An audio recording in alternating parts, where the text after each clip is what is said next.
Hello students, today we will discuss the topic of unit 3rd according to your syllabus, that is in theory of computation and automata, and topic is Chomsky normal form.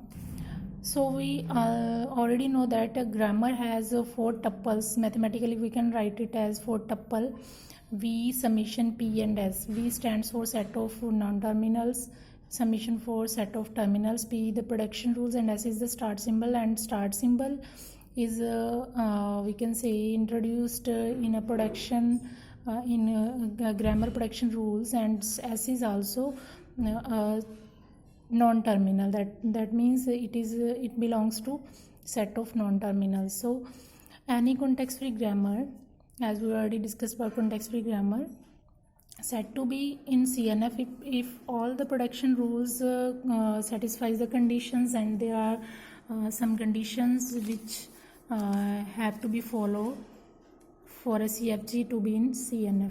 So the rules are or conditions are: first condition is that a non-terminal generating a terminal. It means that a non-terminal that belongs to set of variables or non-terminals, and a terminal that belongs to a set of terminal summation.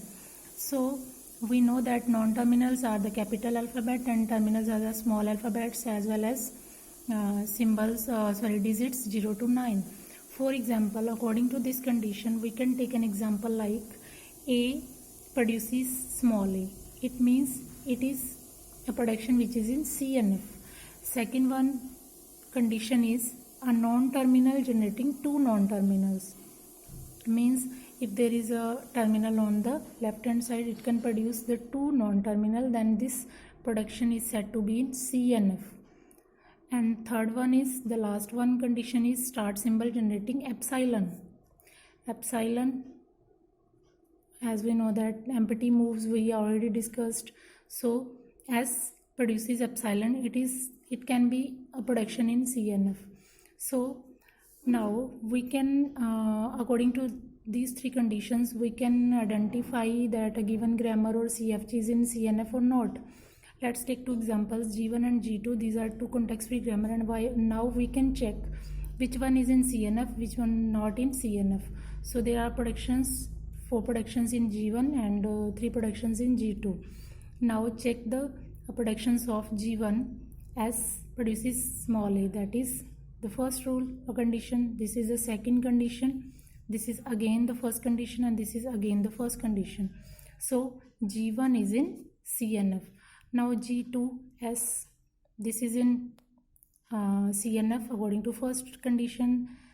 This one is not in CNF because it violates the rules or conditions to a CFG into CNF, and this is according to condition. So all over we can say that G2 is not in CNF. So these are from this we can see that G1 is in CNF and G2 not in CNF. Now there are some important note or some important points related to CNF we will take in mind. We will remember these are important points. First one is, for a given grammar there can be more than one CNF. So it means that it is not compulsory that there is only one CNF for a given context-free grammar. There may be more than one CNF normal forms, Chomsky normal form for a given CFG. So second one important point is CNF produces the same language as generated by CFG. As we know that CNF is a normal form of CFG, we produce a CNF from CFG. So which language is produced by CFG? The same language can be produced by CNF. The last one is very important that we can check with an example. Let's discuss this point, that for generating string W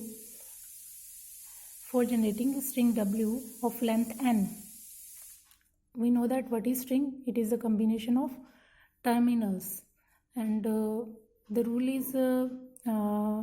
is for CNF that for generating string W of length n requires 2n minus 1 steps in CNF. It means if we want to generate a string with string w of length n, then it will take 2n minus 1 steps. N stands for the length of string, means how many terminals are there in w. For example, there is a string w that is a b. To generate this string, the length is n is what? 1 2 3 4 5.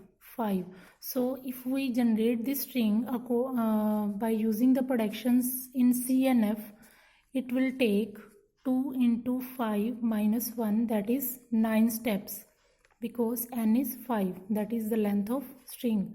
So it will take 9 steps. Now the next topic is, this is all about the introduction or some important point of CNF and the rules the conditions for context-free grammar into CNF. Now we will discuss the next topic, conversion of CFG into CNF. Today we will discuss how to convert CFG into CNF, and then next lecture we will discuss it with an example, or we can say that we use these steps to convert given CFG into CNF. There are the following steps to convert CFG into CNF. So there are only 3 steps which we have to follow to convert CFG into CNF. Step 1 is that eliminate start symbol from right hand side. It means that in context-free grammar, given context-free grammar, there are some production rules, and if in any production there is a production like A, produce AS.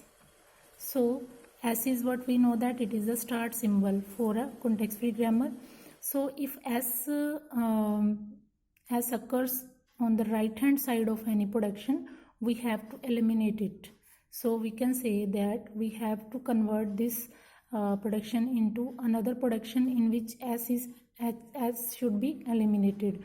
So if start symbol S is at the right hand side of any production in a grammar, then eliminate it by creating a new production. How we can eliminate? We eliminate it by creating a new production, and that new production is like this: S naught produces S. Second one is eliminate null, unit and useless productions. We already discussed this topic, that how to eliminate null productions, useless production and unit productions. So we use that elimination method in conversion of CFG into CNF in step 2. If CFG contain null production, unit or useless production rules, eliminate them. And the last step is eliminate right hand side with more than 2 non-terminals. It means that we restrict the number of non-terminals on the right hand side of all productions to 2.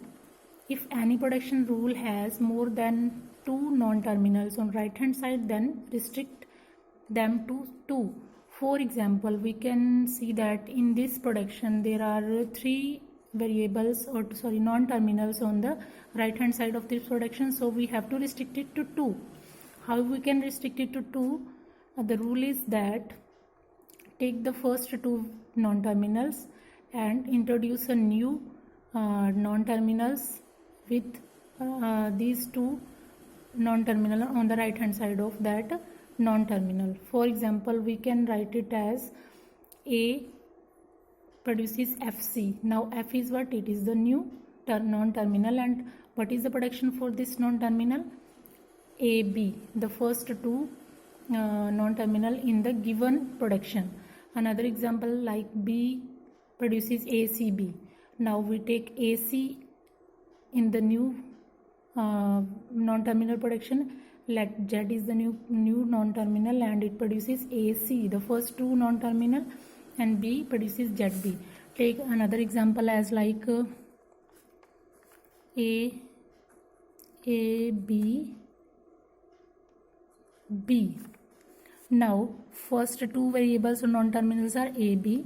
We introduce a new variable C, produces AB, first 2 non-terminal in the given production, and now it converts into, put this C in the given production, CB. So this two productions are in CNF, restricted to two variables. So these are the steps to convert CFG into CNF. In next lecture we will discuss it with an example, that how we can use these steps to convert a given CFG into CNF. Thank you.